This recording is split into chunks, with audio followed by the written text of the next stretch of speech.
Welcome, everybody. I'd like to call to order the West Jordan City Council meeting for Wednesday, September 25th, 2024.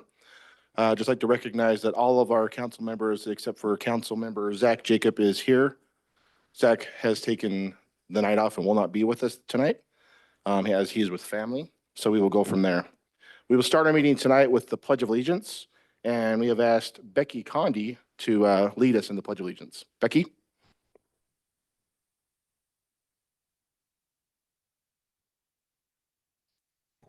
Thanks. Would the audience please rise and join me in the Pledge of Allegiance. I pledge allegiance to the flag of the United States of America and to the republic for which it stands, one nation under God, indivisible, with liberty and justice for all. Thank you. Thank you. We will now move to our public comments of our city council tonight. If you wish to speak tonight, you are allowed to come forward, and we'll have you state your name and your city of residence, and you'll have 3 minutes to give your public comment. If you are here tonight for the 2 public hearings, we ask that you save your comments for those public hearings, as we only have you discuss your public comments once, so we don't want to have you do it during the comments now, or you can, but just you can't do it a second time during the public hearing as well. So we'll open the floor. I do not have any names of anybody that wanted to speak, so if there's anybody in the audience tonight, just come on up and state your name and your city of residence. All right, you're first. Steve Jones. I'm a West Jordan resident. I guess I got a little bit of a complaint that along 3200 West there by Constitution Park on Saturdays, we have all these nice little signs that say no parking, but yet week after week during the football game seasons and whatnot, we got cars parked. And I don't understand that. Some of them are parked, but I think is pretty much blocking turns coming off of 70th South. And I personally think it is dangerous. And I think that's the reason why we have no parking signs. I don't understand why we can't take care of that issue. This happens every year. It's continually. I try to have a little patience, but my patience is kind of wearing thin. I don't think it takes much effort to write them some warnings, let the football league know that they can no longer park there, and then issue citations. It's that simple. It's, I guess what really set me off was last week I saw 2 of our police officers, or saw their cars parked there on the opposite side. So I was kind of thinking, oh, they're going to finally take care of this, but I haven't really seen that. So I really think we need to take care of some of these issues. If we're going to go to the trouble of putting up these signs and doing this, then we can't continue to let people get away with it. And I know it'll be excuses that says, well, we don't have time for it or whatever, but I think we need to make time. Otherwise, take the signs down and save yourself a lot of trouble. Thank you. Thank you, Steve. Is there anybody else in the audience that would like to speak?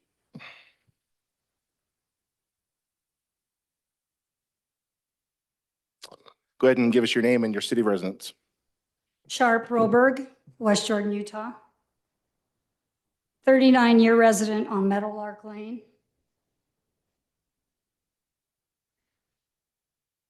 From the last time speaking to City Council, we have continued issues regarding Meadowlark Lane and traffic speeds, typically between 30 and 35 miles an hour. This is more like Old Bingham Highway. Today, just recently, my little dancers, and I own the dance studio Dance by D with West Jordan. And today, just specifically before I came tonight, dancers and their mamas were coming out of my driveway as cars sped by, and my heart just stops every time I think of one of them as they go to run towards the street. This is not a traveled 25-mile-an-hour street as it should be. I do appreciate that they did put up the speed radar signs, but they are no longer working. Again, Maple Leaf Way has speed tables or bumps, and they're spaced accordingly so that you cannot speed between them. I've even had a young 16-year-old girl say to me, speed bumps make me slow down. And yes, they do. They do. Our road is extra wide, plus Meadowlark Lane is a 1/4 mile long straightaway. I was told by the city that this qualifies for speed bumps. I stood before you in 2018, May 15th, 2018, kindly talked to you about how I do not mind the new subdivision Garbett Homes coming in. Those homes are supposed to be coming in. That is progress. I only asked that one simple thing. As I stress and I worry about these little children and my grandchildren, I am sick about it.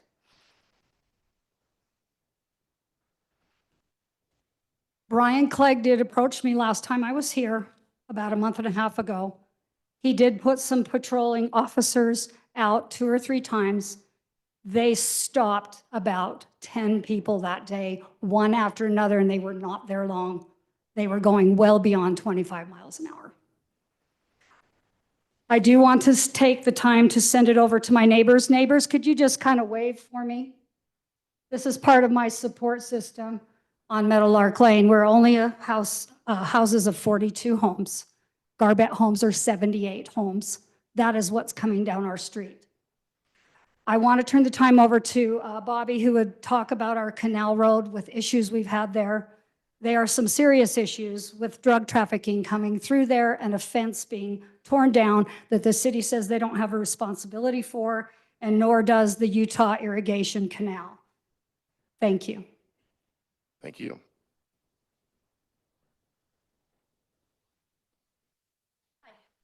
Go ahead and state your name and city of residence.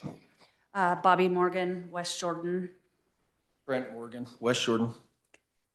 So we live on 8480 South, just off of Meadowlark Lane, where Diane was speaking of. We live along the canal, and just in front of our front yard, the gate is cut. I was told police officers years ago cut the gate or the fence. It's now just a freeway of homeless. It's a freeway for 4-wheelers going through the cut gate. It's open for children to be playing in the canal. It's just, it needs to be fixed. It looks horrible. It's just a big cut hole. The canal company won't take responsibility for it. But in other parts of West Jordan, I do see large, like 5-foot signs saying no trespassing. They don't close the gates. They don't anything. The gates accessing the canal road are wide open. So dirt bikes race up and down it all day. Like she says, we got people dealing drugs on that pathway, transients coming up and down it, and they exit right in front of our house. And it's totally torn down, and it's been that way for 20 years or more, and nobody will fix it. Just, we want help with it. And then this corner that we live on is pitch black. We've asked So we have no for- lights, so we'll have people we've actually watched drug deals go down in front of our house because it's so dark in that corner. We've asked for a street light and just nothing's happening.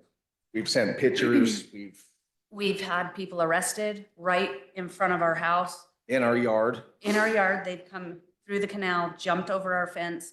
We came home from vacation and there have been police tackling somebody in our front yard. I mean, This our corner's little, bad. it is.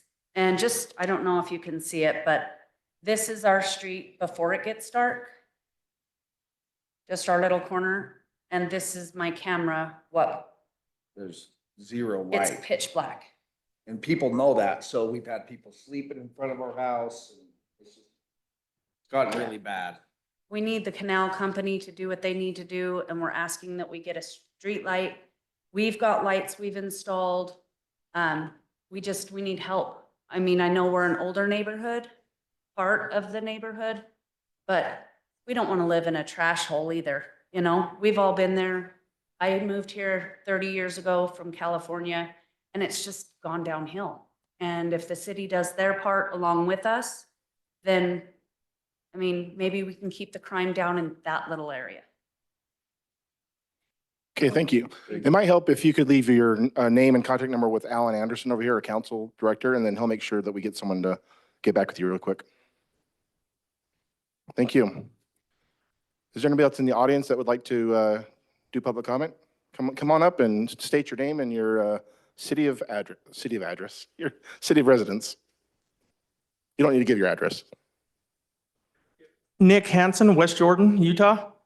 I'm here supporting Bobby and Diane. We've been a resident of West Jordan for 22 years, lived in our current place for 16 years. So we're not on Meadow Lark, we're on 3680 West that faces the Canal Road, so kind of in between both problems that Diane mentioned with the speeding down Meadow Lark Lane and also the crime that's been happening on the Canal Road. So we were promised the speed bumps and that didn't happen, so we were a little disappointed.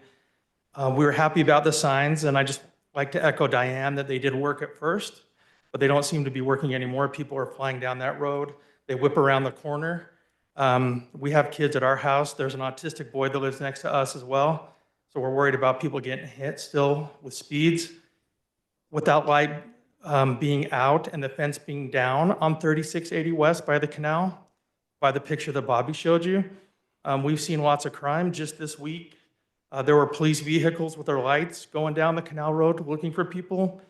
People were sitting in the middle of the road also this week.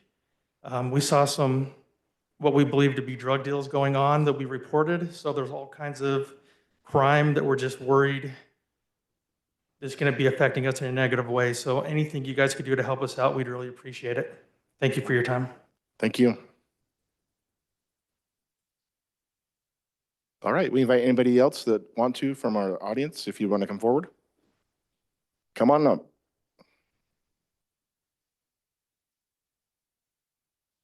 Just give us your name and your city of residence, and you'll have 3 minutes. My name is Christian Arambula, live in West Jordan, Utah, and I just want to say West Jordan is ran beautifully. So thank you. All right, thank you. There you go, Mayor. All right, anybody else from the audience? I see someone familiar. So I'm Anne Marie Barrett. I am the manager of the Bingham Creek Library here in West Jordan City. And I'm just coming to tell you a little bit of fun information about the libraries here in West Jordan, because we're really lucky that we have 2.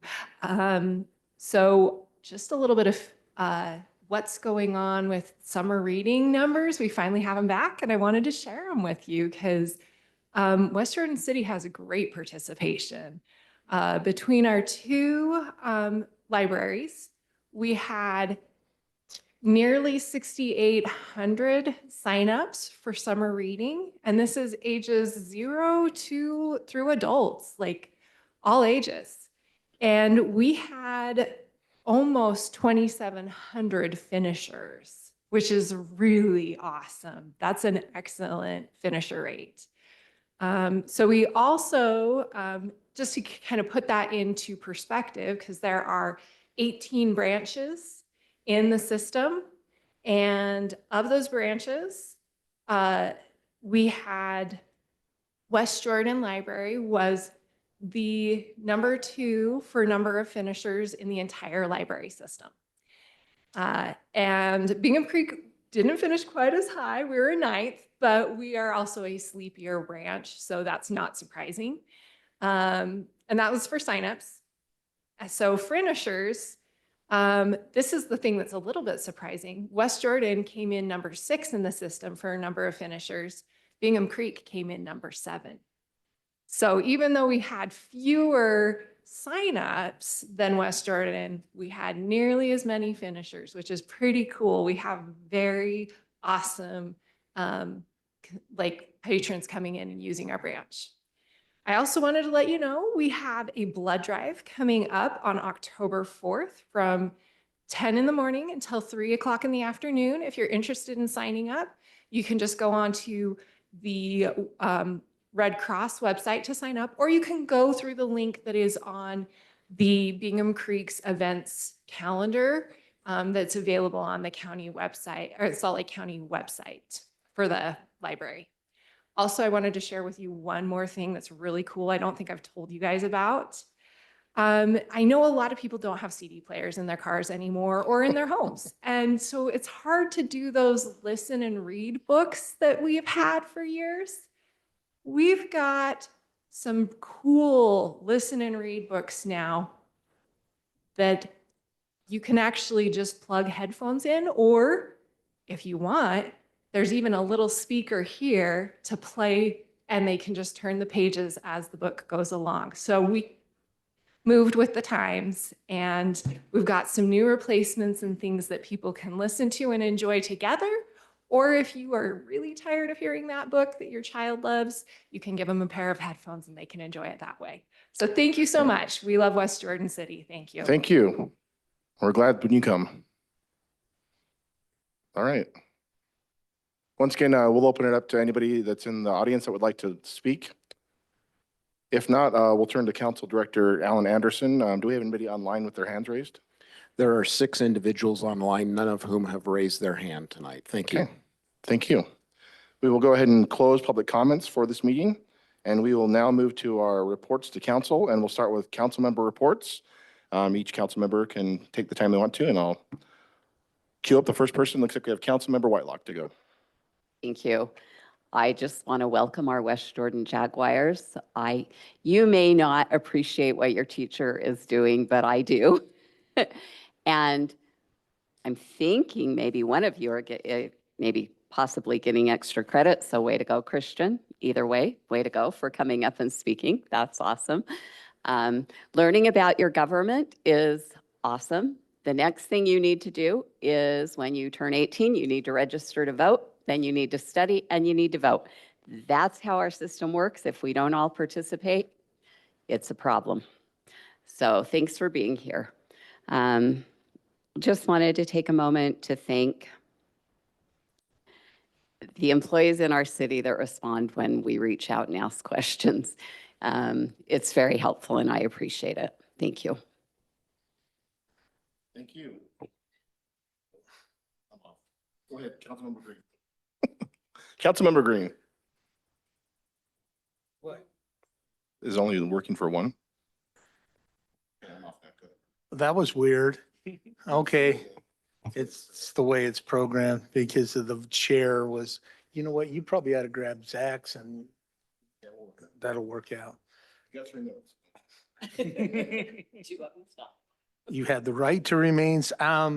Anyway, the only thing I was looking at my calendar, figuring out what if there was anything that we had going on that had gone on the last couple of weeks. The one thing that I would say is I want to thank. I don't see where's Brian. I don't even see him here tonight. But Greg, I know you were involved in it too. I want to thank the Public Works, Public Facilities, and Public Utilities people for the 76th annual. I don't know when did that start? Started a long time ago with Clint Hutchings and his group in GIS, but it's the annual employee cornhole. Thank you, Mayor. Cornhole lunch, and thanks for the invite. It was fun to be there. It was great to talk to our employees, our public works, utilities, and public facilities employees. Often are first responders responding to water breaks or sewer line breaks or trying to keep water out of Council Member Lamb's house from a water break. But they do a great job, and it's always nice to be with them and talk with them. And so anyway, thanks for the invite. Appreciate that I had a chance to be there. So thank you. Thank you. Councilmember Shelton. First of all, I'd like to tell everyone here, as a member of the City Council, I am not permitted to call up the Streets Department and say, hey, there's a hole in the road at this location. Will you please go and fix it? That's me directing city staff, and that's not my role. That is the role of the mayor.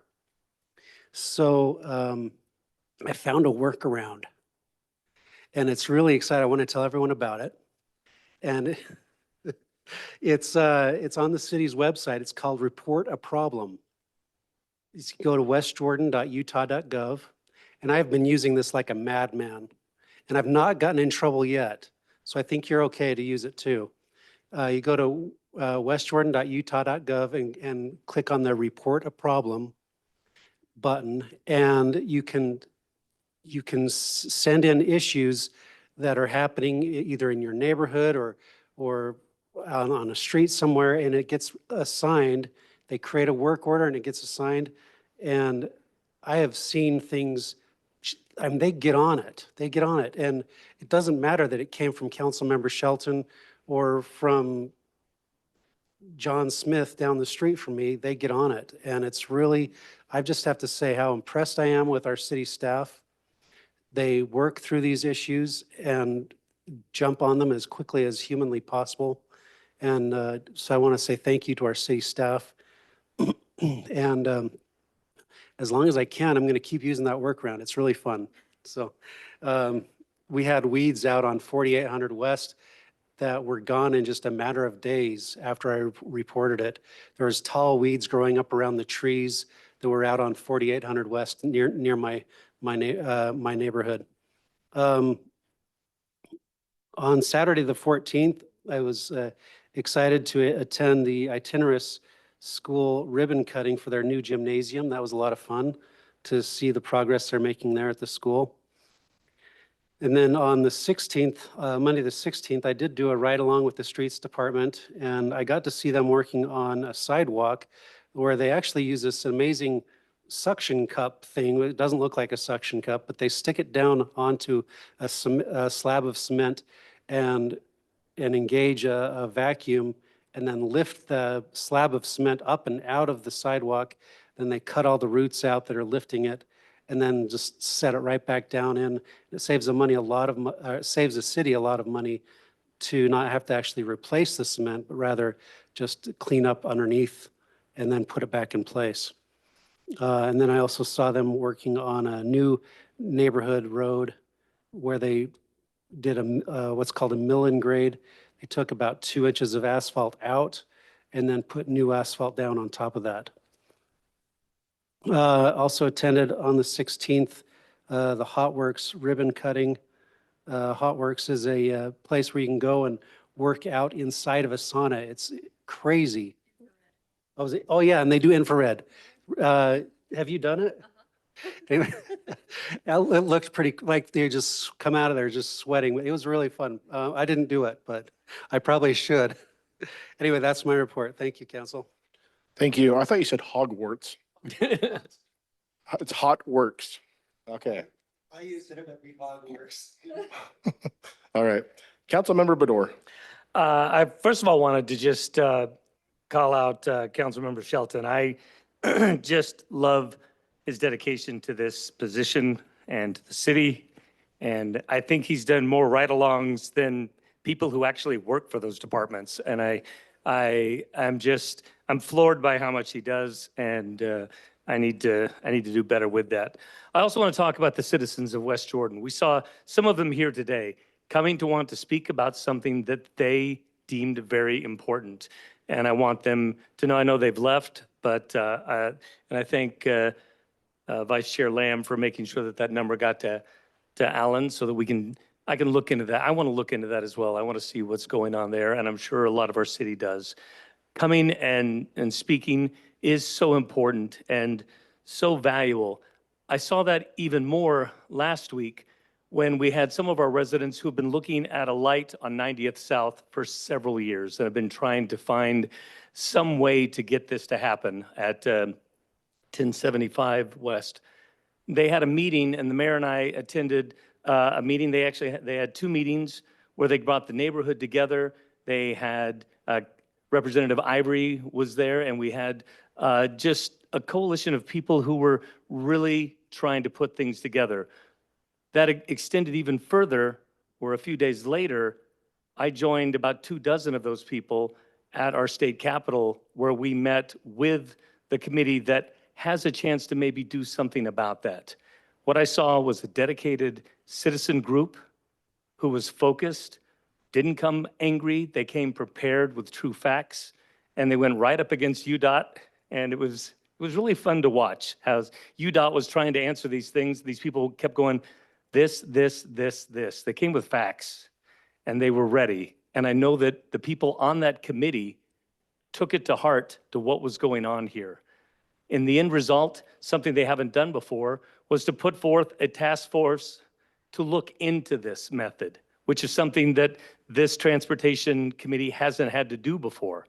But yet, with a citizen group there at the state capitol, they had no choice but to put this together. And so my hat's off to the citizens of that area, and just a joy to sit there in the room with them and to get a chance myself to speak with them. So citizens, if you're listening and know there are things that can be done, and we are here to help. And we're here to listen and do what we can. And this is our job. And it goes well beyond just a meeting here. It goes to meetings in the cities. It goes to talking with people. It even goes, I didn't even realize when I took this that I would be speaking at Capitol Hill because of something with my residents. So what a treat for me, what a blessing to see our citizens stepping up and letting people know what they want. So hats off to West Jordan. Thank you. Councilmember Bloom. Councilmember Shelton said a lot what I wanted to say. I praise our staff, especially when it comes to the parks every week. I just want to say, I know right now on 7800 South out west, the traffic's rough. And when I left for city council today, it was backed up all the way to 6700 West. So just know that it'll be worth it when it's all done. The crews are working hard. The city worked hard to get this started, and it's going to be really beneficial out west. And speaking of meetings, what we do on council and the staff and what happens behind the scenes is so vital, because we hear what you guys tell us as far as the vision and what you want in the city, and know that those words are going to the appropriate people who are helping build our city. And we stress that so diligently. And I just want to thank the council for that input as well. Thank you. And I'll end real quick since we're talking about things getting fixed. For those of you who live along 1300 West, it seems like that utility corridor is always under construction. But help is on the way. The new water pipes being put in, it's been amazing. And I think I might have mentioned this in the last public meeting we had, but it's amazing to see the old water pipes that have been delivering water to our homes. Not only how small they were, but how corroded they were as they pulled them out of the ground. So while, yes, we're putting up with a lot of construction on 13th West to put in those new water pipes, once they're in, you won't be having to call the city every 6 months when the pipes break or when you see water bubbling up from the road because those old pipes are not holding up anymore. So thank you to the staff. And from my understanding, I'll ping Greg Davenport. Did you say that should be done by the 1st of November or mid-November with those water pipes? Mid-November. Anyway, he said that it'd probably be done before winter. So, but that's good. So it's good that we have pipes that will deliver water to our homes. One thing I've always been told about water is we have the right to water, but we don't have the right to have it delivered to our home unless we do something about it. So we as citizens do pay our taxes in order to have water piped to our homes. And it's wonderful every morning to get up and just turn on a faucet and water magically comes out of your faucet every day. So thanks to our teams for doing that. We will now go to the council office report, and we'll turn the time over to council office Alan Anderson.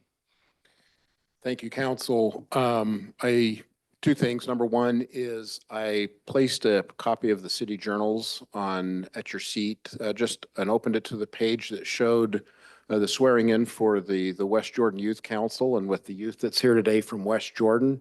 We do run a youth council during the school year for upcoming 9th graders going to 10th grade, 10th, 11th, and 12th. So can check with Mr. Hallmark, who's sitting next to me, and he can get you hooked up with the youth council.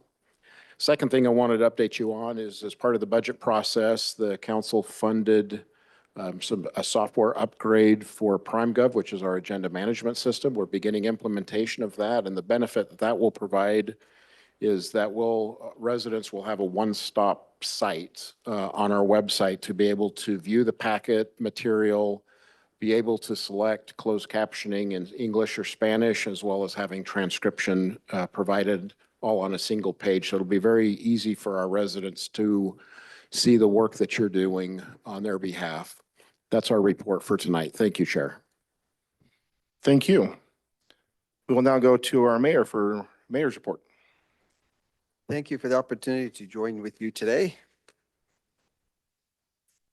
It was already talked about the Hot Works ribbon cutting.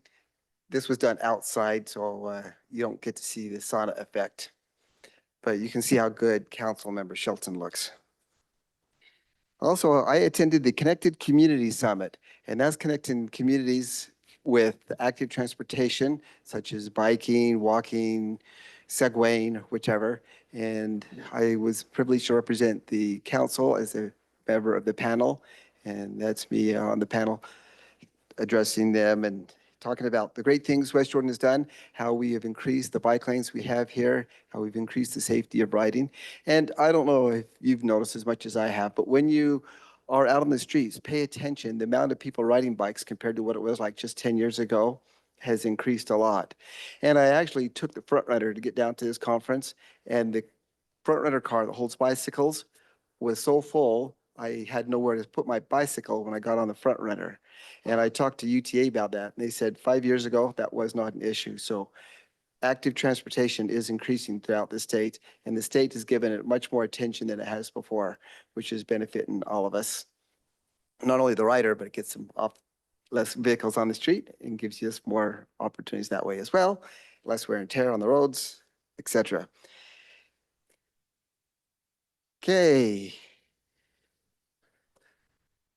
We don't have enough construction in West Jordan, so we're trying to do some more.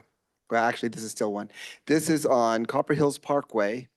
So coming up, and I love the dates, from 7 to 11, on 7/11, October. So 10, 7/11, how about that? The Copper Hills Parkway will be closed only to eastbound traffic between 4800 West and Airport Road. And this is not going to be too bad of a closure because there are no entrances or exits onto New Bingham Highway during that section of road. The route, as you can see, the detour route will take them over to 7800 South, make a detour that way and get around it. However, if they're going the other direction towards Copper Hills High School, those lanes will continue to be open. There are a couple of businesses there that can be accessed that way. And I will follow up. I make sure that you get a copy of this picture too, in case you have anybody ask. You can help explain to them what's going to happen. So that'll be from 7/11. Upcoming city events. Friday is Monster Truck Rally and motocross. We've decided to combine motocross with it. If you haven't seen motocross in person, you're in for a treat. Is that your Jeep? Pardon me? Is that your Jeep? Is that my Jeep? Yeah, then I washed it and it was white again. Don't we wish? So there are still some tickets available. So if you don't have your ticket for it yet, hurry and get it. That'll be this Friday. I look forward to seeing you there. Get into the river every year, and not into the river, I'm sorry. Get to the river. There's a difference. We don't want you in the river, just to it. Every year in September, we have an opportunity we have events down at the river, and we will be doing on Saturday, the 28th, which is this coming Saturday, a 1 mile fun walk, and we'll have events for you to see and do while you were there during that 1 mile opportunity. We like people to get down and see what it looks like there and find out what that feels like. And you'll see how many joggers and active transportation users are using the Jordan River Trail and how that has increased as years have gone by there as well. Friday, October 4th is our next First Friday concert. Block that in your calendar. It's a great place to have a free date. So we invite you to come out there. We will no longer be having food trucks there because the weather is changing, but we will still have the concert. It will be the Saltaire Choral Group. So it's a big barbershop. So if you like big barbershop music or Yes. Or small. Please come and join us. And Saturday, October 12th, hope you had this planned. We're going to have a party at the new Wheels Park. Our grand opening will be there at noon. I'm sorry, at 11 to noon. So be there at 11. It'll be great. We're going to have fun. We'll have prizes. We'll have contests. We'll have lots of people using it, whether your wheels are a skateboard, inline skates, regular roller skates, a bicycle, a wheelchair, wheelies on your shoes. We'll be happy to entertain you being there. So please come and join us for that. And, oh yeah, the Jordan River, all month, and it's still happening, it's not over yet. You can still get in there quickly, it ends at the end of September, with the Jordan River scavenger photo hunt. So if there's a little QR code, you can get that, it'll give you a list of different things to find. Take pictures of those things, submit them, and you could be a winner. Even if you don't get a prize, you're still a winner because you're on the Jordan River Trail and had a great experience. We invite you to do that. And that is my report. As you can see, Corbin is not here today, so unless you have some questions for me, I will take over the CIO report portion. But I'm as good as Corbin almost by delegating. So first we'll get to hear something from Corey as he talks about the Gaga ball court. Any of you guys played Gaga in the court? No? Okay, Corey will talk about that. It's the new rage. Who knows? I might even pass up pickleball. Probably not. Okay, and then he'll also talk about the Lone View Park Playground and our new dog park that's coming up. After him, we'd like to hear from David Dobbins, and he's going to talk to us about economic development. And then we're going to hear from Greg Davenport, who is going to talk to us about water tanks. And then last, but certainly not least, Denise will be talking to us about our bond sale. Okay, it's yours, Corey. Good evening, Council. Just wanted to mention 3 quick exciting updates. First being the UTA Dog Park. That's kind of what we're calling it right now. We briefly spoke about this last week, but earlier this year, we'd worked with UTA on submitting an application with preliminary designs to utilize that property that's approximately along 2200 West and 8200 South, just to the south of tracks right there, as a dog park. And we'd have some parking there. We went through the application process, and we've heard in the last couple of weeks, we got confirmation that that has passed the initial stage, the hardest stage of approval. And we are now moving forward with getting designs and construction plans that they'll have to then see for final approval. And then we'll go out for construction of the dog park. Corey, any questions on that? Yeah. Aaron, was that on the east, or sorry, on the south or the north side of the tracks? South side of the South tracks, side, right on okay. the south side of the wall. There's directly across from the senior housing park right there. So, any other questions on that one before Councilmember Shelton? Go ahead. Do you have irrigation there already? No, there is not irrigation there currently. So that'll have to be as part of it, and that'll be, a lot of dog parks aren't doing it as much, but we'll have to have some plumbing there for water and hookups. So that'll be part of the construction and design. Okay. Next, as Mayor mentioned, Gaga Ball. It's a new trend. So earlier, I think it was earlier this year, one of the 6th grade students in McHeather Park emailed Mayor Burton just saying the park there, McHeather Park in their neighborhood, is not really got any toys or any features for that age, 6th to 8th grade kind of range, 5th grade, 6th grade. And I've got children of that age too. And so we look at the park, and a lot of the playground, it was geared, it's kind of for the tots, younger ages. There's a basketball court there. And so we met with them. We wanted to install something there that kind of targets that age range. And Gaga Ball is kind of a new thing that's popped up. It's at all of the elementary schools. You'll see it. It's a octagon pit. They call it the Gaga pit. It's kind of like a dodgeball, so to say, where they just throw it at each other's knees. They get each other out, but it's a new trend. So we'll be installing one of those at McHeather Park, and our hope is to have it installed, weather pending, delivery pending by the end of October. So Gaga Ball, if we're lucky, maybe Lady Gaga will come to the grand opening. Who knows? But yeah, it'll be our first one in the city, so it'll be fun to experiment and see. Hopefully, we can install a few more of those. The last one is our Lone View Park Playground. As part of the budget, it was approved by you to add some sort of feature to the Highlands Special Improvement District. And so after that was approved, we sent a survey out to the residents of the Highland Special Improvement District, asking, we gave them various options. Do you want a playground, a pavilion, a gathering spot was another option, trail connections, enhanced landscaping. And based on the results of that survey, they all chose a playground. So we're now collecting RFP and designs to install some playgrounds there. We'll narrow that list down to a few, and then we'll send out a follow-up survey, giving the residents there the choice of which playground they'll want to install there. So we're hoping to do that survey in the next few weeks. We probably won't install the playground till I would say early spring, late fall, early spring. So any questions on those? All right, thank you. Thank you, Corey. Do a grand opening with the ball game. What's that? We should put all the council members in there for the grand opening for the ball game. We could, there it is. Yeah, someone got a picture.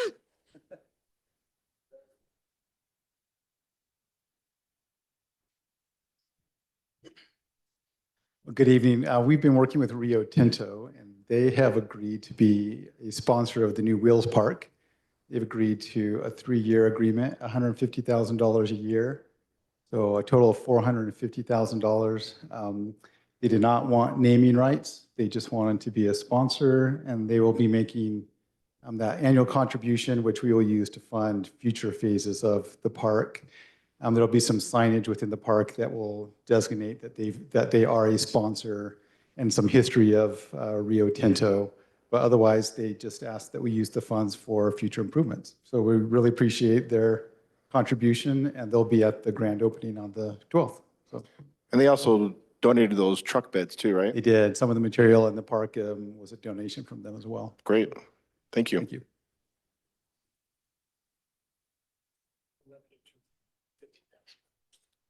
Just to give you a quick update on the new Zone 1 cemetery tank, the excavation, as you know, has been completed. They have placed the rebar for the floor, and for the first time, we've had concrete trucks going to that facility. They've poured part of the floor this week, and I think that they'll be done in another 2 weeks. And then you'll start seeing walls being built there. So they're making quite good progress, and we're excited to see them be completed. Any questions? What's the ETA on that again? So usually it takes, it'll take 2 weeks to put that floor in. It'll probably take them 4 months to put the wall in, and then another 4 months to put a ceiling on top of the wall. Takes so long to put in the roof because it has to be supported from underneath, and it takes a long time to assemble all the scaffolding and whatnot that goes inside that. So we're probably looking at another year left, but it was supposed to be a 2-year process, so we're about 6 months into that, and it's going really well. Greg, are they able to do construction during the winter, or do they take the cold months off? It's actually very good to put concrete in the winter as long as you've got some covering. So there will be some blankets and whatnot that goes on there. But in the past, the biggest danger to a tank is heat when you pour concrete, because you can't put a cover over that to take out the heat. And so we get rather large cracks if the weather is too hot. So it's the perfect time for them to start on the walls and that roof in the spring. All right. Thank you. Okay. Denise. Council, we just wanted to give you a quick brief on the bond sale that occurred yesterday. We went to market on Tuesday morning between 8 and 10 a.m. Mountain Standard Time. We were able to sell all of our bonds within that 2-hour period, with the exception of 2 bonds, which were the first 2-year payments. It's very interesting and different in the bond market. Typically, you sell your short series early, and the longer series might not sell, but we had the opposite effect. We discounted the price $375, and they sold within 30 seconds. So I guess we hit that sweet spot. We sold $12 million worth of bonds. Received a premium, so people paid us in more than the $12 million to get those $12 million of bonds. We received $13,564,764. Sorry, I can't talk.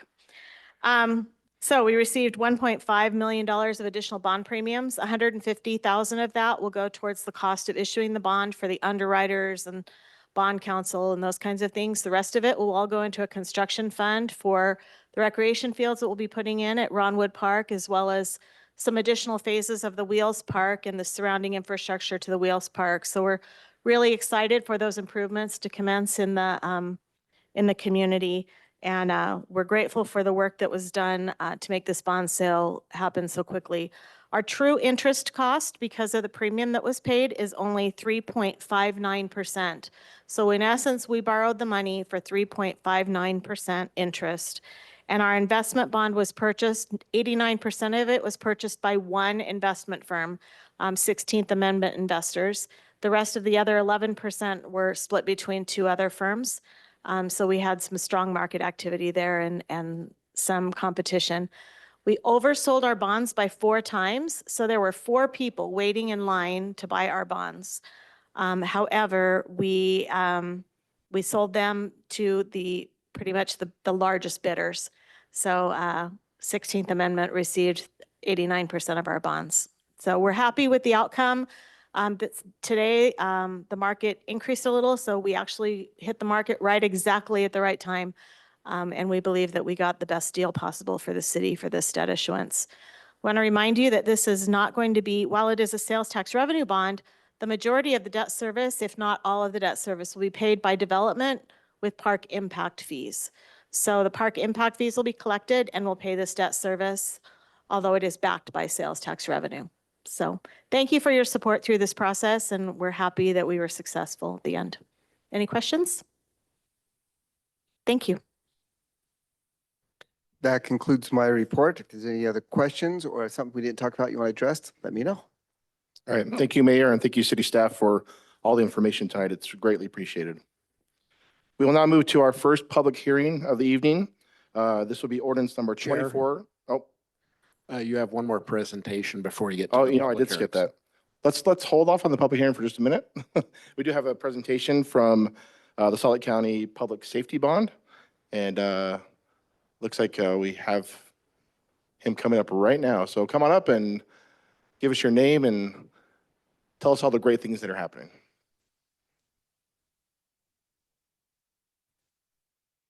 Good evening. I'm Kelly Colopy. I'm the Human Services Director for Salt Lake County.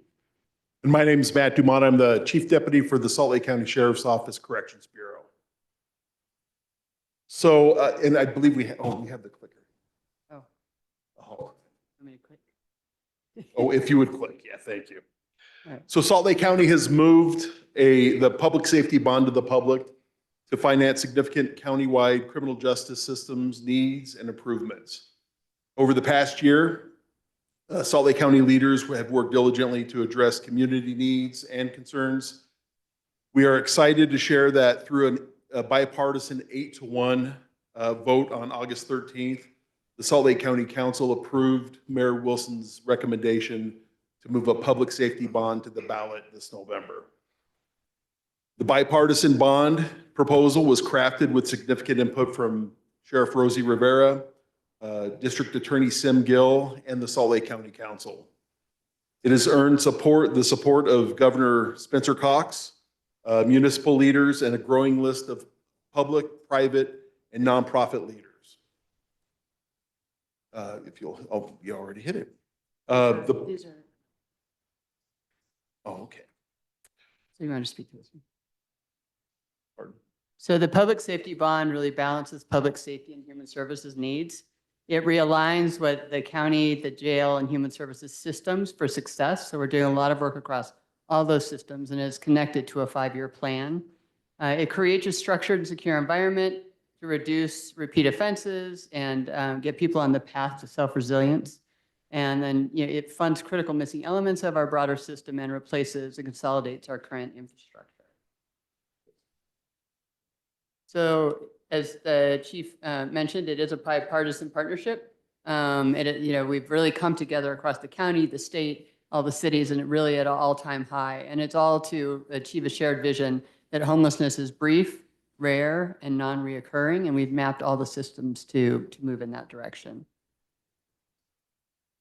Through the process, we were able to come up and look at various systems gaps, which focuses on supportive housing. We know housing matters. We know criminal justice and law enforcement challenges that we are facing. We see a lot of folks who are rotating through our jails. Folks who, because of their mental illness, substance use disorders, maybe lack of housing, that they come into the jail and then they're rotating through because they are not able to keep in, following all the court system and other things.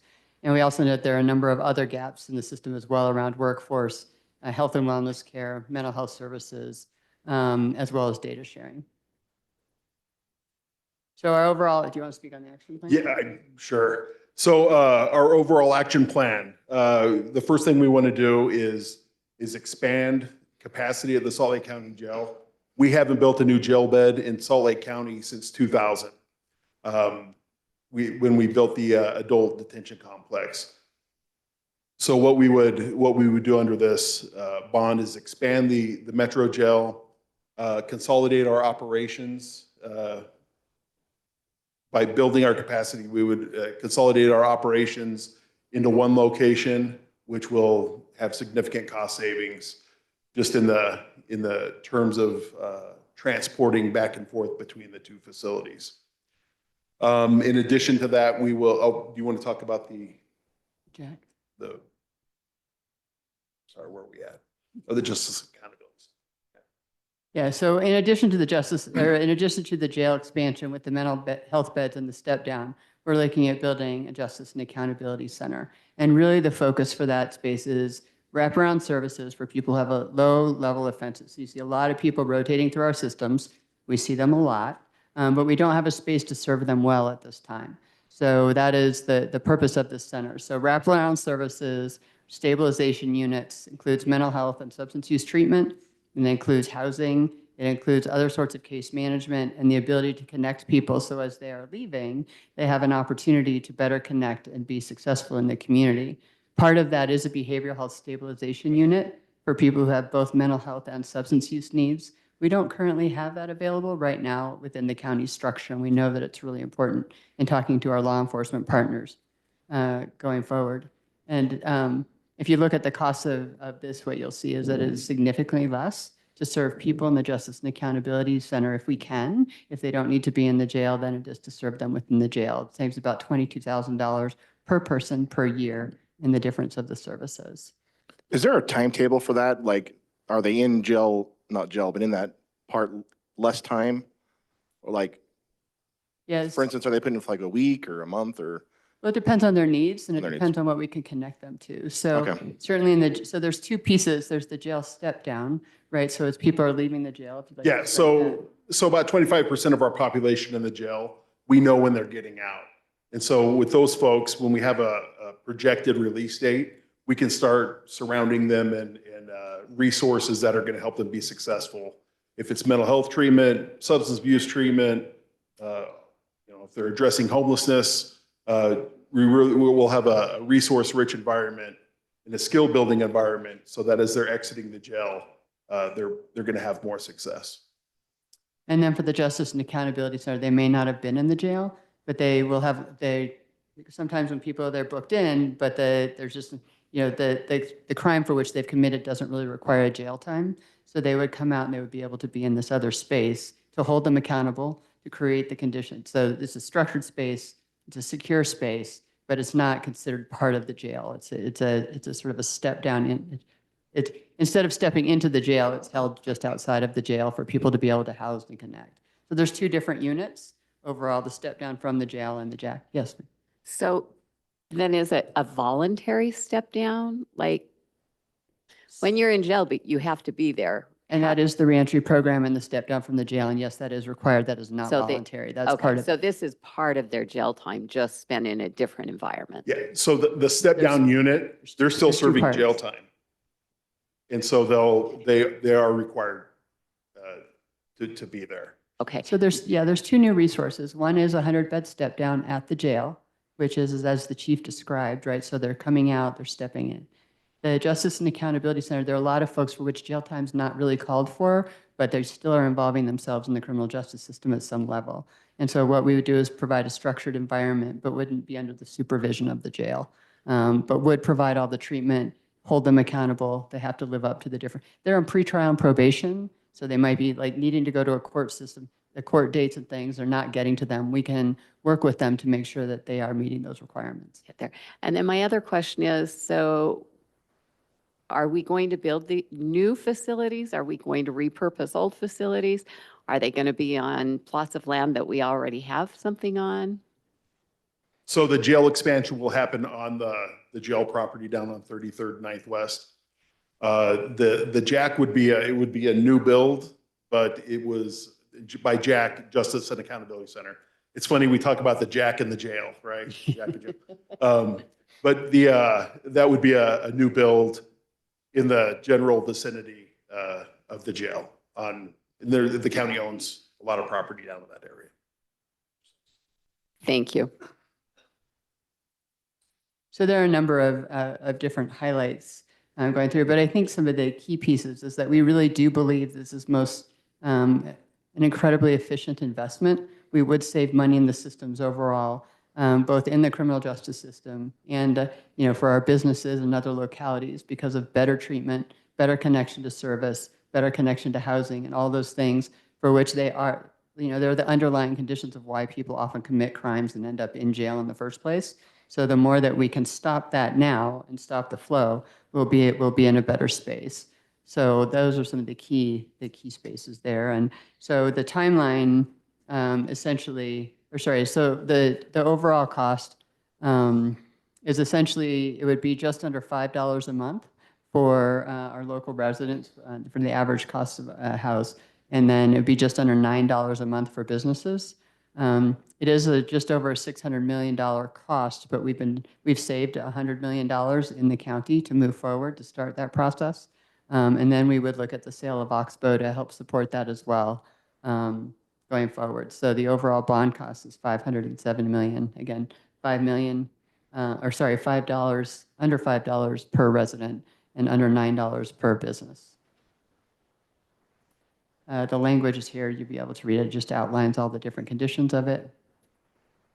And we would anticipate the time frame that if the voters approve this, we would estimate we'd start the planning in January of 25 with an estimated construction time of 18 to 24 months, so that it would be online in about 2 years going forward. So we're open for questions. Yeah, I have a question regarding staffing and medical professionals. Sure. The general population already struggles with mental health and access to that. And there's there just isn't enough workforce. Yeah. How do you plan on addressing that? Because if we can't address it with the staff that we have now, how do you foresee addressing it once you have this building? Certainly, I'd have the chief to talk about at the jail, but then I can talk about the broader construct. Yeah, so we would be looking at roughly, I believe it's a 25% increase in our population that we currently house, which would require a 25% increase in our medical staff. So we're looking, currently we have our entire medical team is about 80 individuals. So we would need to hire an additional 20 registered nurses. That's where the issue is, because there's already such a need right now that's not fulfilled. That's my concern. With this opening up, it's going to create a bigger need. Yeah. Well, go ahead. I would say that is the case. I think that's in a growing population. We've added 300,000 people to Salt Lake County since we built the last jail bed, and I think that's one of the realities of growth. But we also have acknowledged that that's the case, right? So we do have a broader 5-year plan. In your folders, you'll be able to see a little bit more about that. And so we are looking at different pathways to build additional workforce, both within the medical fields and our behavioral health fields. So especially in the behavioral health side, looking, really engaging with peers. And so we're building out capacities for people with lived experience to be those peers and supporting the case management efforts, as well as in the clinical space. But we'll be working with the universities and working with the state for different incentives and other things as well going forward. And that is a great question, because it has been a struggle with not only our mental health staff. It's been a struggle. And we've developed a lot of strong relationships with the universities, with internship programs as people are getting their clinical hours and things like that, as they're pursuing their degrees. No, I appreciate it, because reading through the packet, that was the biggest concern that came to me. If we're spending all this money, but then we can't get the staff, back. Yeah, I'm sorry, at the University of Utah, that they have the largest behavioral health graduation this year, which makes me so happy. Yeah. Right. Any The other- need can't be understated. It's big. And All right, I don't see any other questions, so thank you for the presentation and thank you for all you do. Thank all you. right, thank you very much. All right, now we can go to our public hearings. All right, we'll first do our first public hearing, which is ordinance number 24-33, amending the West Jordan City Code regarding procedures for the Senior Housing Overlay District and other overlay zoning districts. And we have Larry Gardner with the presentation. Larry.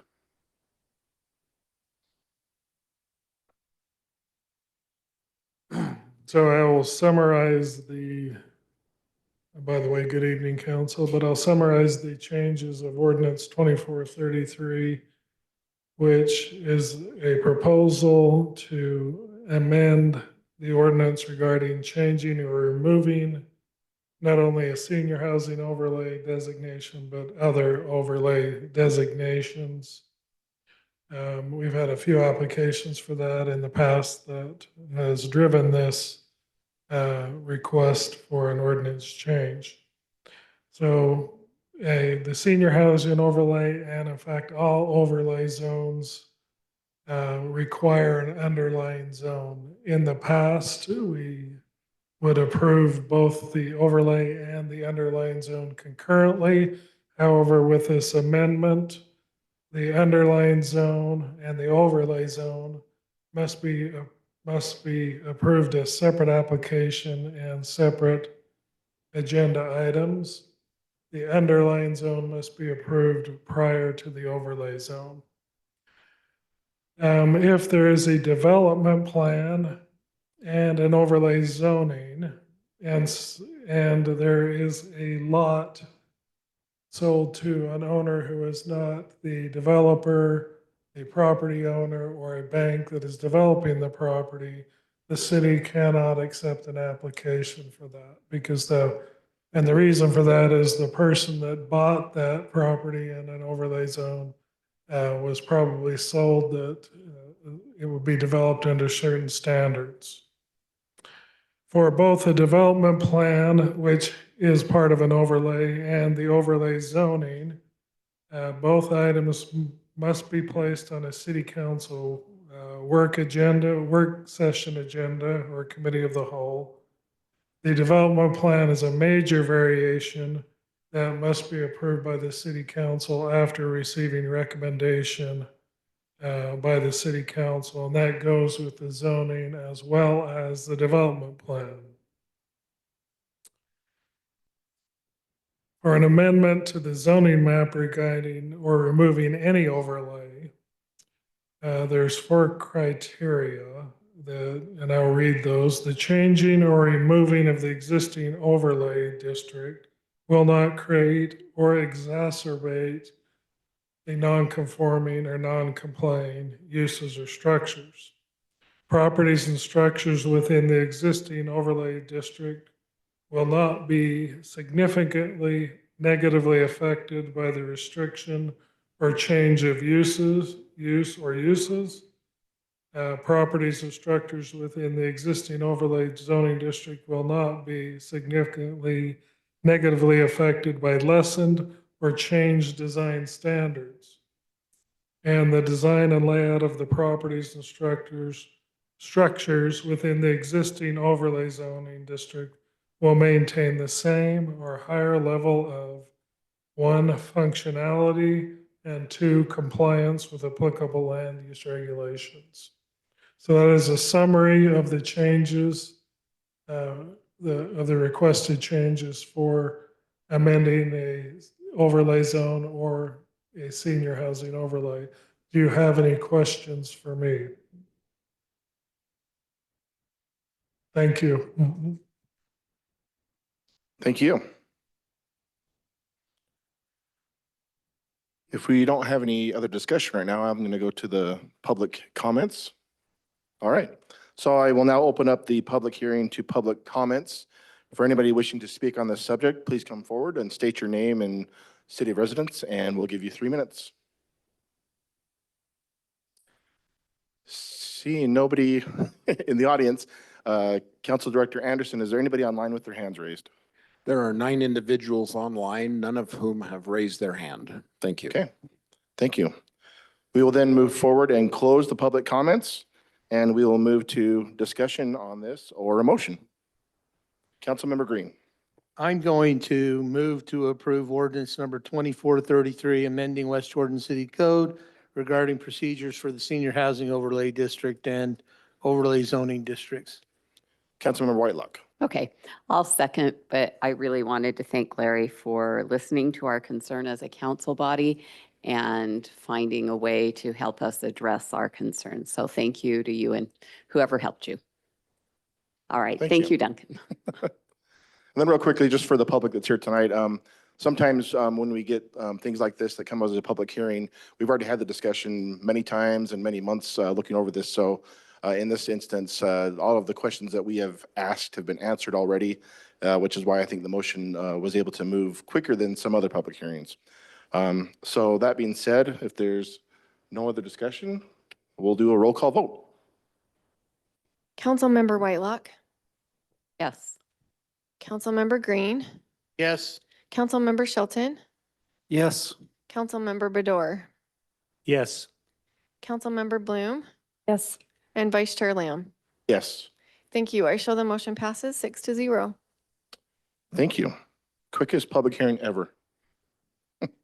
All right, we'll move to ordinance number 24-43, amending the West Jordan City Code, section 141 and 142 regarding elected officials' compensation. We'll first turn the time over to Council Director Anderson to give us some discussion, and then we'll discuss ourselves. Just a little background, council. The last committee of the whole meeting, August of 2024, the council had discussed this. This is the 4th time the city council has discussed council compensation as it relates to code. State law changes in state law in 103818 require you to have a public hearing every year because you have to set the elected officials' compensation. So you'll have a public hearing during the budget process every year. The last council pay increase according to the budget occurred in fiscal year 15, which began July 1st, 2014. So this will be, it's really 11 years right now because you're, well, 10 years, 11 years before it's adopted. The majority of the council at that work session last month asked us to work on 3 items. Number 1 was setting the pay of the council at 20% of the mayor's pay. Second one was to add an annual COLA based on what the city employees receive each year, which this last year was 2%. And the third thing you asked for was an effective date of July 1st, 2025, which coincides with the FY26 budget. So there's basically 11 years where it stayed static. Checking with our finance department, the average inflationary increase since that time was roughly 3% per year. So what we're presenting to you is what the majority of the council directed us to bring to you at this meeting. That's what we have for you tonight. All right, thank you. And I'll just, I'll begin the discussion tonight. So when I was previously on the council as an at-large member, there was really only one time it was discussed about council compensation, and then it was really not talked about any more than that. I know it's been discussed once or twice since that time. And so really what I would like to see is, rather than making this a political thing every 2 or 4 years, or a question come up every 2 or 4 years, is to set it just like we have the mayor's salary. The mayor's salary is set every 4 years. I did ask the council office to get some information and some research, which we all went through last time, about what other cities are doing and how they handle it. Everyone does it differently. And so in this case, this was a way that we could set it, rather than having to have every 2 years, every 3 years, every 4 years, a huge discussion about council compensation. Now, council compensation is never going to be a fun topic for anybody, whether it's council members, whether it's citizens, whether it's any elected officials. But I think this is a way that we can avoid the negativity about it coming up all the time. And, you know, well, he voted for this and he voted against it. And so as we do that, I wanted to have this discussion, which we did have in our last meeting, and then also talk about it tonight and see if it's something that the body is looking at doing. So with that being said, I'll let anybody else on the council discuss, or we can go to public comments. All right, no discussion at this time. So then I will open up our public hearing to the public. Please feel free to come forward. You'll have 3 minutes. Please state your name and your city residence. So anybody that's in the audience that would like to come up at this time, please come up and you'll have 3 minutes. Steve, come on up.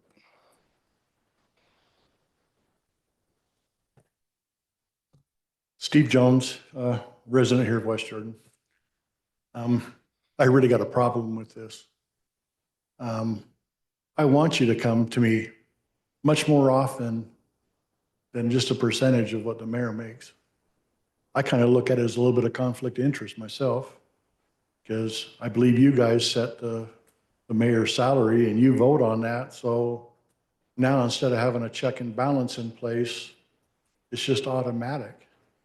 And the first thing that popped in my mind is I wonder if the CEO of my company, if I went up to them and said, hey, I want 20% of your salary every year, and that way you don't have to worry about giving me any pay increases or anything. We'll just go with it that way. And how that would fly over. I'd probably be looking for a job the next day. The process is not supposed to be easy. We should be coming back to the residents to find out whether those increases are warranted. I know we talk a lot about the cost of living, but last time I checked, I don't get that same cost of living. You know, we made reference saying, well, it's you know, what's the pay increases and what's the cost of living? And I, as a working stiff out there, I don't get a cold raise every year. Mine is always seems to be a little bit less than that. And it always seems to be a little bit more money that I make, a little bit less I get. So I'm very much against this. It should not be a percentage of what the mayor makes. If you want to pay increase and you come to me, let's have a discussion about it, and you can justify it to me as a citizen, whether we think your work is warranted to give you that increase. The benefits are not too shabby. I mean, for quote, part-time work, it's pretty lucrative. So I think there's a long list of individuals that'd be more than happy to sit on that diocese. So I'm just kind of wondering if it's really warranted. Thanks. Thank you. Anybody else in the audience? Come on forward and give us your name and your city of residence.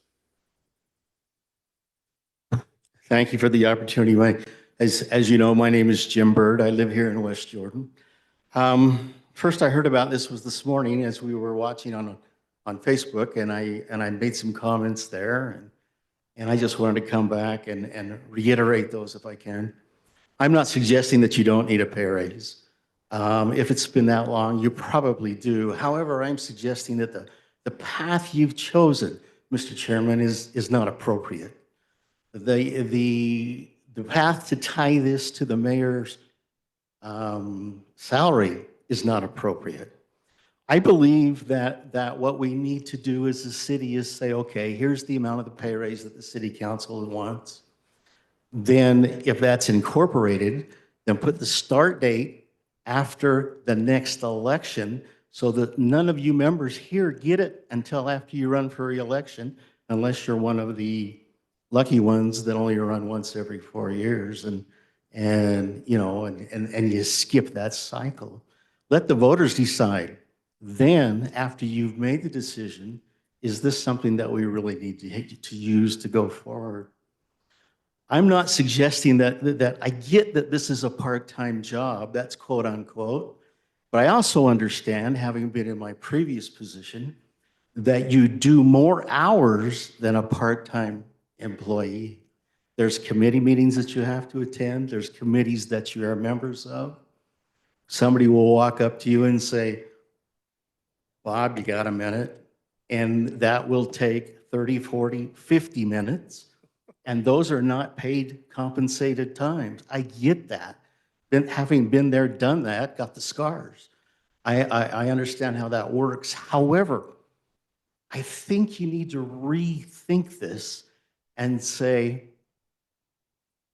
let's implement this just a tad different. Let's not make this go into effect January or July 1st. Let's do it after the next election cycle. Thank you. Thank you. Is there anybody else in the audience that would like to come forward? Okay, we'll move to Council Director Anderson. Is there anybody online with their hands raised? Chair, there are 9 individuals online, none of whom have raised their hand. Thank Okay, you. thank you. From there, we will close the public hearing and we will move to discussion. Looks like we have Councilmember Whitelock up first. Thank you, Chair. And I've written this because that's what I need to do when I feel passionate about something. I recognize that I'm a very frugal person and see compensation differently than maybe some others. When I first ran for public office, I had no idea I would get paid to serve. I have always been involved in serving in the community. When Human Resources asked me to meet with them, being busy with work and family, I pushed back and asked why. They explained we got paid and were eligible for some benefits. Fast forward, today I'm being asked to vote for an increase that will be tied to the mayor's pay and will have a COLA increase yearly. I'm told we have to pay more to get better candidates. This has not been my experience in our city and doesn't seem accurate to me, looking at what has occurred during our mayoral races when that very thing was stated. For me, an elected official that is willing to serve for the entity's best interest is what I desire. I don't want the pay and benefits to be the reason someone runs. Lastly, I would prefer a committee of residents be tasked to study compensation for the electeds and give the council their recommendation. I also checked with a legislator to find out what their compensation is because I feel they put in a lot more time than we do. And they shared with me that for this last year, their total compensation for all the different things was $18,000, exactly what we get currently, plus we get a phone stipend. For these reasons, and because 100% of the residents that have reached out to me have said no, including the 2 tonight, I will be a no. I would rather that the $47,000 that would be needed in the next budget be used for road maintenance, which is millions and millions of dollars lacking of what we need. Thank you. Thank you. Councilmember Green. Where to start? Couple of comments here. One, I haven't heard anybody say they're in favor of this. Oh, actually, I did read one online, so I will take that back. To say no. I do not have a problem with developing a good policy on how to come up with regular and appropriate pay raises for the council. Honestly, if we started at the 18K now and we did a cost of living increase, that might be the way to do it. But not to jack it up by $6,000, make it tied to the mayor's salary and then do it. I'm going to, the difficulty with tying it to the mayor's salary is you see what happened in Salt Lake City. And I'm not saying that that could ever occur in West Jordan, but the possibility is there that somebody says, well, the mayor, you're not making enough like they did in Salt Lake City and raised the mayor's pay to $220-something thousand that automatically increased the council pay to $53,000. I think as Mr. Jones mentioned, that may be a conflict of interest because If you're voting on an increase in the mayor's salary, you're voting on one for you. I will not be in favor of any pay increase unless we address benefits. And let me tell you why. Currently, as it stands right now, if we had a fully funded, all 7 members receiving full benefits, that would cost the city someplace around, just in health insurance benefits, I'll use that number. It'll cost the city about $175,000. If we talk about this pay raise, it will be just shy of $175,000. That means the total budget will be $350,000. I'm okay with a pay raise.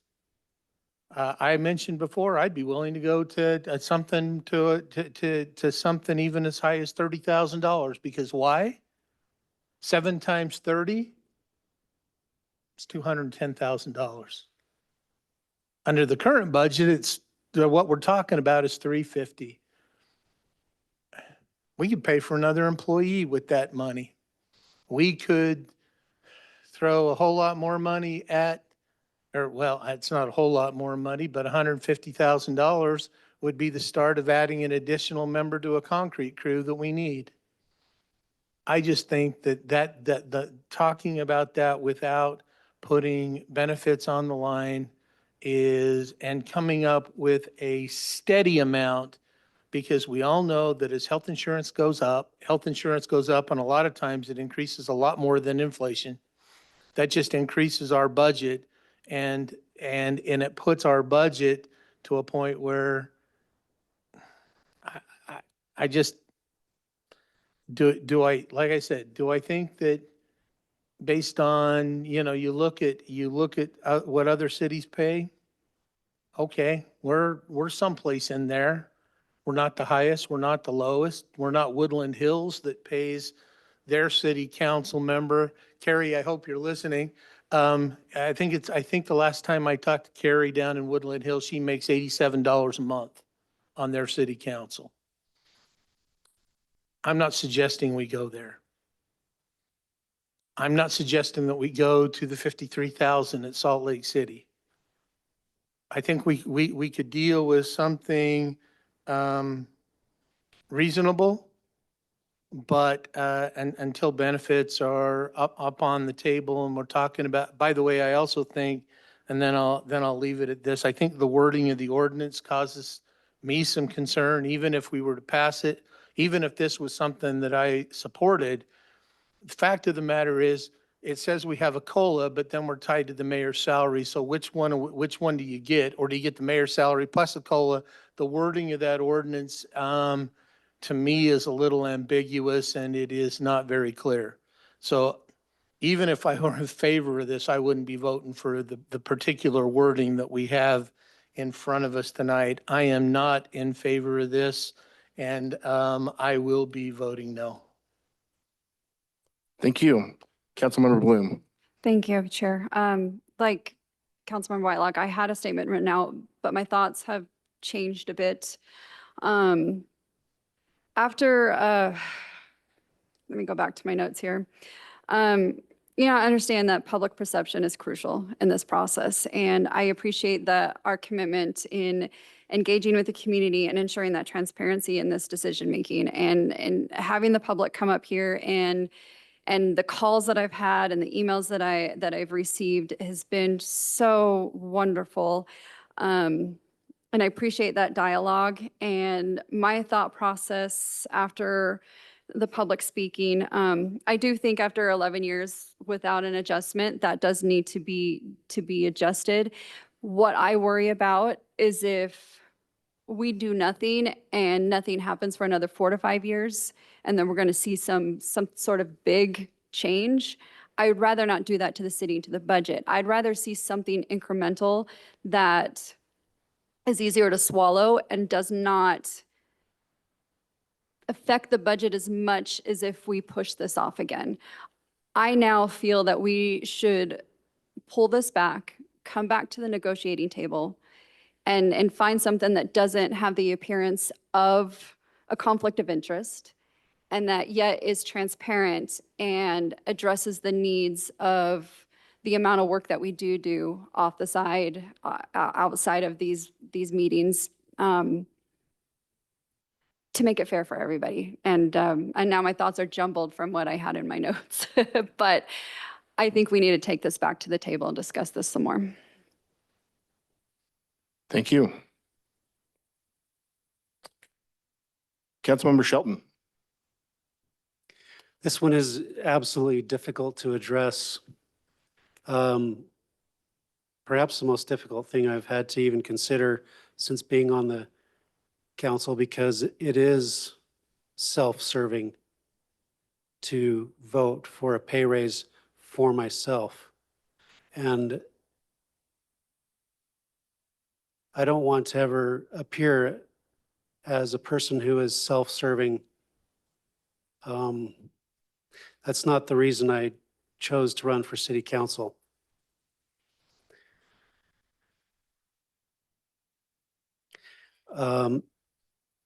I believe that the having the pay tied to the mayor's pay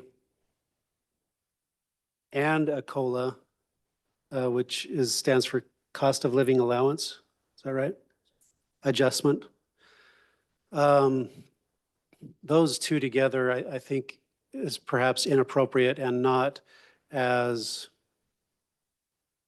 transparent as it should be. I'd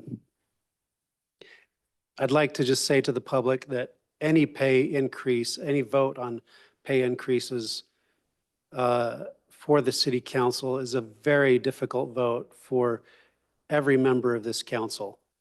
And anyone on this council who does vote yes, does so at their own peril, if they'd like to be reelected, that is.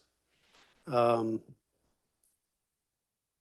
so I respect those who choose to vote no, and I also respect those who choose to vote yes on this, because it's not an easy yes vote either. I think my position where I am at this point is I like Councilmember Bloom's suggestion that we take this back and consider options where it's not tied to the mayor's pay. We also, as it stands, I think I would be willing to vote yes if we eliminated the COLA from the discussion, but I'm still listening. Thank you. Thank you. Councilmember Bador. Well, I guess I should speak as well as everyone else has. I'm much in the same position as Councilmember Shelton. This is difficult.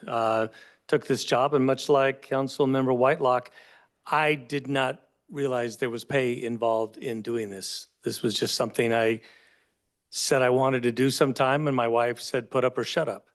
So I put up, and now I'm here. So yes, doing a raise for yourself, especially for someone like Councilmember Shelton and I, who've just been here a little bit of time, is an odd thing. But I've also found that where I didn't know I was going to get paid, I also didn't realize really how much time I would put into this and how much times I would get calls at 10 o'clock at night saying, you've got to come to my house right now because my neighbor won't turn their lights off and they're shining them in my lights in my house. And I go out there and I shoot video and I go try to talk to the neighbor and I try to do these things. Or, time I've taken off from my actual job in order to attend things like the Senate committee last week. It's a lot of time. And my wife reminds me of that all the time. And then I try to remind her, you're the one that told me to put up or shut up. So we get this thing going on. I do look at this, though, as someone who has managed businesses and people much of my life and think that 10 years without an increase is tough. I also look at this as something like this is very much a political issue. And I think I'm going to just say I believe we saw that, on Facebook yesterday with a post about it and a picture of a huge money bag, which made it look like we were trying to grab money, which is not the case at all. But I believe that that's where this becomes politicized.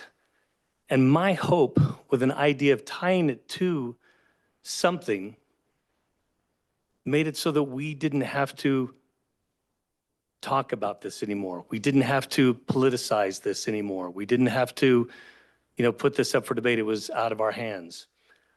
In hearing some of the comments, I'm hearing that people think that that's still in our hands since we decide what the mayor makes. So maybe going to Councilmember Bloom, we do pull this back. But there does need to be something done that makes sure that this is a fairly compensated board, that this council is taken care of. We can look, as with Councilmember Green had said, looking into the benefits. I think there's a few of us that don't take the benefits that we've had, but something needs to be done. But again, what my hope with what I was hoping this would do would be to take it out of something that turns it into a political weapon or a campaign tool, which is what our pay should not be either. Our pay should not be something that's then held against us by others. It should just be something that is, a citizen,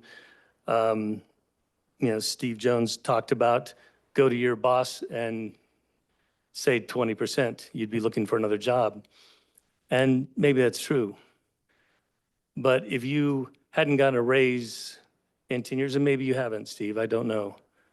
But it would seem really bizarre, especially when we as a council, not that I was a part of it, past councils have approved pay raises for almost everybody else in this city that works. So there comes a time that needs to be thought. I appreciated Jim Byrd saying not against a pay increase, but in the way we do it. Maybe that's something we need to look at. I would caution in throwing out a phrase like put together a citizen committee. We need to be very careful in doing that because there's criteria that needs to be put forth when putting together a citizen committee. Much like when we ran for these positions, those were interviews in a way with our public. So we would need to be very careful as to how that is put together, that the criteria is set in place to see who is going to be on that committee. I've already spoken tonight about how great I think our city is when our citizens come together. But there needs to be a focus to that. So with this vote, again, to go back to what Councilmember Shelton would say, I'm not in favor of the COLA. If we're going to set a number, you just set the number. Because I'm trying to come up with something. I want us to come up with something that's a set it and forget it kind of thing. So that it's not something that's used later. It's not something we have to think about talking about every couple of years.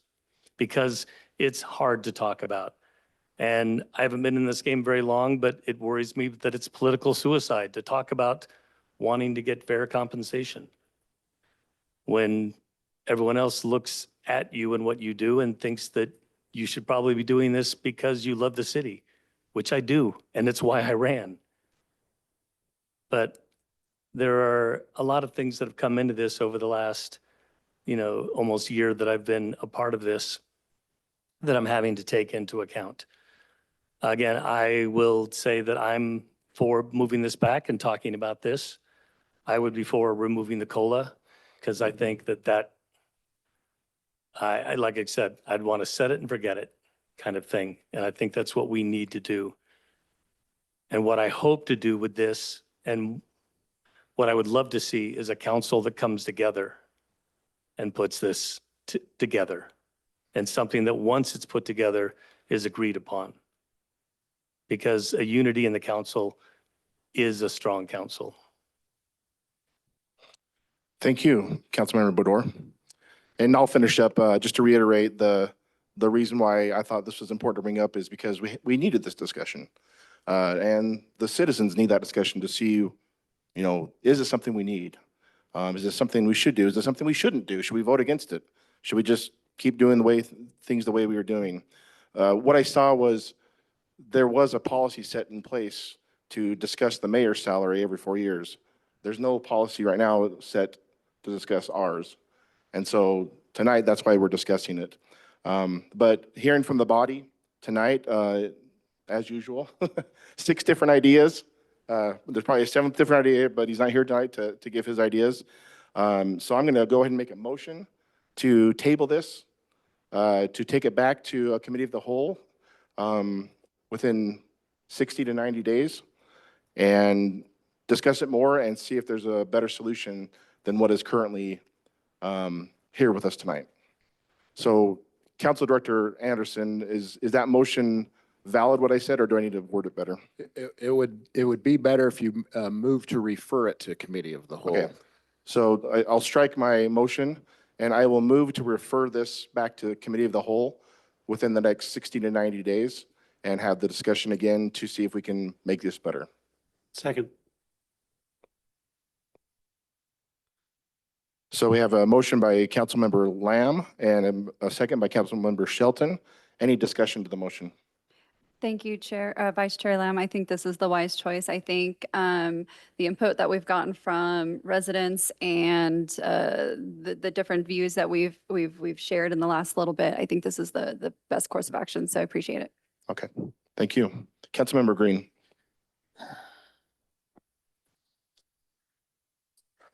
I'm trying to think which way I want to vote. We can always bring it back to a committee of the whole and re-sponsor it. But my concern as what happens sometimes is it goes back to the committee, it goes to refer, it does other things. And what we do is we put citizens in council fatigue. And then the citizens and the residents want to know, well, what's the council doing and why are they doing that? And honestly, I'm sitting here talking myself into a no vote because I think I'd rather have it cleaner and not have the council fatigue, but that's where I'm at on this, I think. Councilmember Shelton. Councilmember Green, I think you're absolutely right. Council fatigue, I think that's a real thing. I saw that happen before I was on the council. Yes. In this case, I think I will vote yes, however. I feel like it does need some more consideration. But I definitely agree with your concerns about that. Thank you. I agree with your concerns as well. However, I also agree with Councilmember Shelton. I think this is too important of an issue that we need to go back and discuss it some more. And we need to make sure that we are staying as transparent as possible and making the best decision as possible with the information we have. Okay, with that, we will go to vote. Let's do roll call vote. Cindy? Councilmember Bloom, Yes. Vice Chair Lamb, Yes. Councilmember Whitelock, Yes. Councilmember Shelton, Yes. Councilmember Bador, Yes. Councilmember Green. No. Thank you. I show the motion passed 5-1. Thank you. All right, we are done with our public hearings and we will move to our business item for the evening. We are discussing ordinance number 2441, amending certain sections of Title I, Chapter 15 for elections, including qualifications for office, campaign finance disclosures, and the use of city logos. We will turn the time over to Tangi. Thank you, Vice Chair Lamb. It's great to be here with all of you tonight. See if I can get my Maybe. Oh, there we go. Can you start my PowerPoint? Okay, thank you. So on August 21st, in the committee of the whole meeting, council was asked to amend certain sections of Title I, Chapter 15.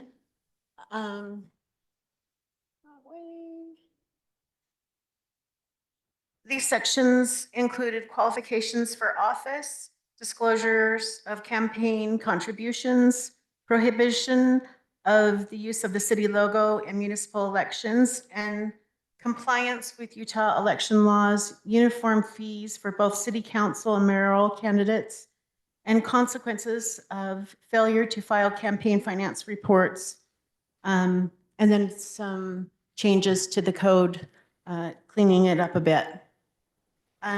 Council asked me to bring back two items. The first was financial disclosures.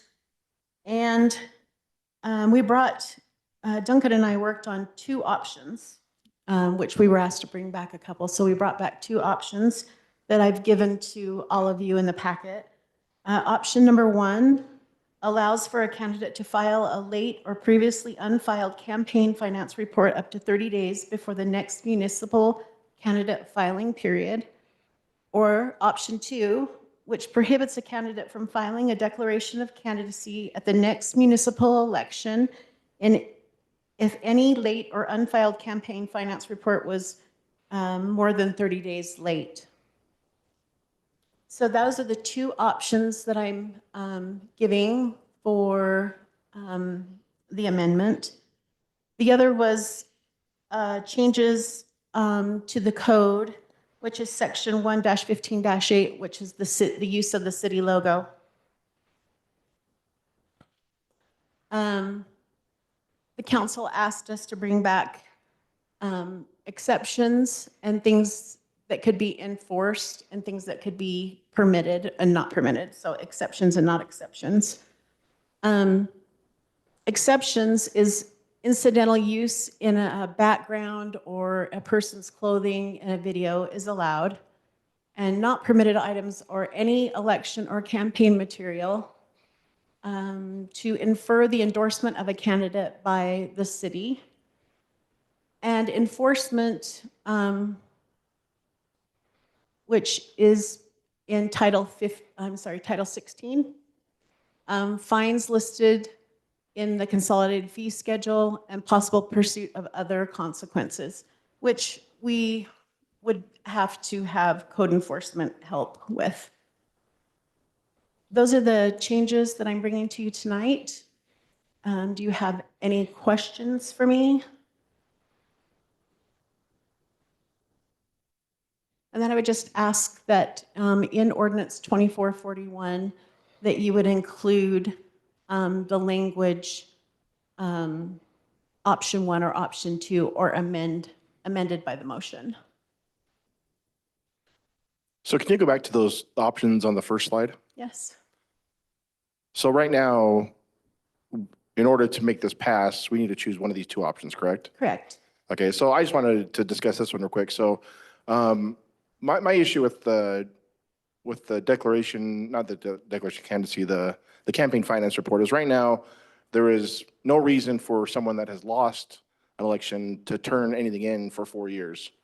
And so what I'd like to do, which is why I like option 2, is kind of, if you don't turn your finances in before the day of the election, you're out. Even if you get voted in, you're out. The other guy wins.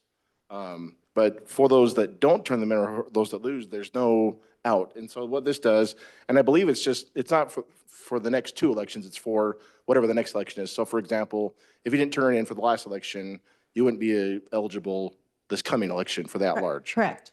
Okay.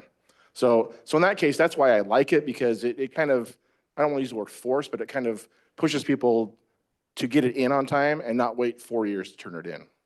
So those are my thoughts as I'm looking at the option 1, option 2.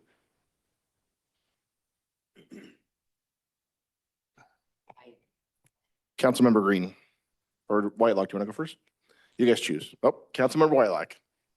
All yours. I agree, Co-Chair Lamb. I think that option 2 is the better option, and that's the one that I would like to see us adopt. the reality is it's another one of those getting the information out there for the public to see. It's the transparency issue. And we've heard that our residents want that. Yeah, I think the people that win have to do it and they're forced to do it, right? But the people that lose, they're not, if they can wait 4 years to turn it in. So anyway, Councilmember Green, did you want to say anything? I have to tell you, I like option one because it's so simple. But I think I like option two because what I don't, here's what I don't like about option one. And we saw this happen 4 years ago, or I don't know, the first time I ran. Person filed, they didn't file a campaign report. And then the next election 2 years later, because they ran in a district race and then they wanted to run at the large race, they filed again without completing a campaign report. If we have option one, they go with that. They can go for 1 year and 11 months without, if I do my math right, forgive me, I did go to the University of Utah and I was not in the math department. So if I do my math right, it means that you could go, you could go almost to, because the way the time that if you lost in the primary, then you're almost 2 years after the fact trying to create a campaign report that, I don't know about you guys, but I'd have to go back and recreate bank records and find find my checking account. By the way, I'll leave that comment aside about checking accounts. Yeah, never mind. And how obsolete they are, but you still almost have to have one for a campaign. Yeah, never mind. So the more that I've thought about it, I do agree that option two is the better one, because what it does is it says it's actually a penalty without imposing a fine. It doesn't cost anybody any money. And I think it would be very clear the next time we have an election to say, look, and this should be retroactive, right? If we put it today, the next time we have an election starting next summer, if somebody hasn't turned in a campaign report from a year or so ago, they would not be able to file. And I think that's the imposition of the penalty. And if they're thinking about running, they can certainly do a campaign report and sneak it in before this takes effect in the 14 days, whatever the heck it is. Did I say that? So I'm leaning for option two. Thank you. And one more thing I will say is Tangi in her office is very good about following up more than they should, whether it be by a cell phone call. Are you saying that I'm? No, I'm saying you do more than others would, and I appreciate that. But it's because Tangi wants to let people know, hey, this is due. Tangi and your office, not just you, but your office, this is due. And it's not like she hides behind the desk and waits for them to turn it in. She's very proactive, and their office is very proactive to make sure these people know, turn this in. So I feel confident that it will work. Thank you. I do have one question for you. The wording of the ordinance says that the deadline is 5/00/00 on the day of on the close of business that day. Do we need to allocate funds to buy you an atomic clock so that you've got the exact time on the wall? That's not a bad idea. I know Draper City had to do that for Yes, they did. for an election. So, I mean, it's not a bad idea. I certainly would enjoy and appreciate that. Okay. Denise has one. She takes care of us. All right, if there's no other questions, I will ask for a motion. I'm going to move to approve ordinance number 2441, amending sections of Title I, Chapter 15 on elections, adopting option two. I'll second. We have a motion by Councilmember Green and a second by Councilmember Whitelock. Discussion to the motion? I think we've discussed. All right, let's go ahead and roll call vote. Cindy? Councilmember Bador, Yes. Councilmember Shelton, Yes. Councilmember Green, Yes. Vice Chair Lamb, Yes. Councilmember Whitelock, Yes. Councilmember Bloom. Yes. Thank you. I show the motion passes 6-0. Thank you, Council. Tanji. Move to approve consent items. I'll second that. Motion to approve consent items by Councilmember Green, a second by Vice Chair Lamb. Discussion to the motion? Do we have to roll call vote this? All right. All those in favor say aye. Aye. Any opposed? Motion passes 6-0. All right, at this time, we will adjourn this meeting and we will reconvene in the council workroom for our committee of the whole meeting and our redevelopment agency meetings. We will not need to come back here, correct? That is correct. We will All not right. come back here. I will need So I will about a just 5-minute adjourn this recess. meeting with no vote, and we will reconvene in 5 minutes for the committee of the whole meeting in our workroom. For those in the audience, you can join us in the workroom, which is through these doors over here, or is it set up in here, Alan, to watch in here? No. Okay, so you can't watch it in here. So you can either join us in the workroom or it will be online as well. And there's plenty of seats in the workroom. The folks that are on Zoom can stay logged into Zoom because we will continue from this Zoom recording.